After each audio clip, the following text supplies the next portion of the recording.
My name is Seth Rodriquez, Associate Professor of Old Testament and Biblical Archaeology at Colorado Christian University. How do you communicate an idea across the miles? For example, how does a king send an order to a general fighting in a far-off country?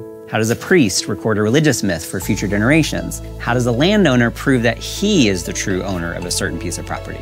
The answer, of course, is writing. Writing is a skill that mankind has possessed for thousands of years, but there was a point in human history when writing had not been invented. Writing was invented around 3100 BC in the Sumerian civilization. The Sumerians developed a system of wedge-shaped characters that is known today as cuneiform. I hold in my hand an Akkadian clay tablet from approximately 2500 BC, written in cuneiform. These tablets were made by taking a soft piece of clay and pressing into the surface with a stylus, and then allowed to dry in the desert sun. Akkadian was a Semitic language used from the 30th century to the 8th century BC. In biblical terms, that's from about 1,000 years before Abraham down to the time of King Hezekiah. As a Semitic language, Akkadian was a sister language to Hebrew, the language of ancient Israel in the Old Testament. Originally, these characters were pictographic, essentially little pictures of objects from daily life. Unlike English, where each letter represents a single sound, in cuneiform, each character represents a combination of a vowel sound with one or more consonant sounds.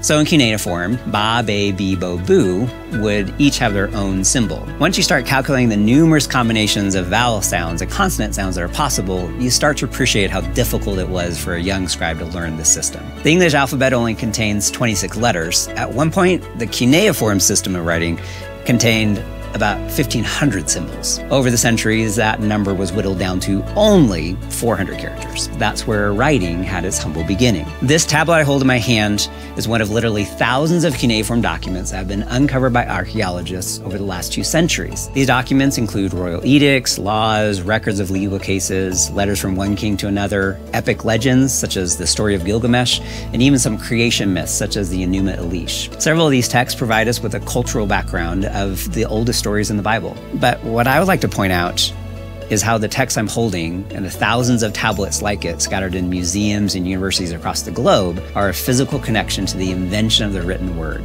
Writing like this had been around for over 1,000 years before Moses wrote the first 5 books of the Bible. If human beings had not learned how to preserve and communicate ideas in a written form, then none of the texts that we hold dear today would have been possible.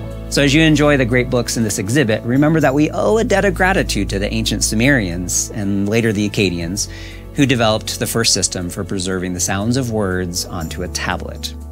The spoken word lasts only for a moment. The written word can last for thousands of years.